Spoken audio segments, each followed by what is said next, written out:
Hi, welcome to WP Chief. Let's get right into how to change the front page in WordPress.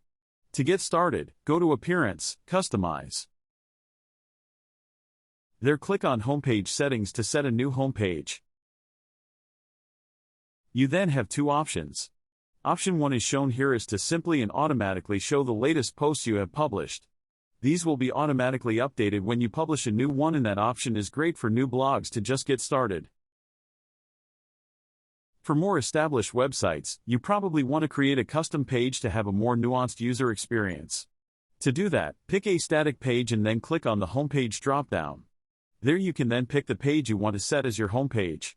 To finish it off, click the Publish button on the top.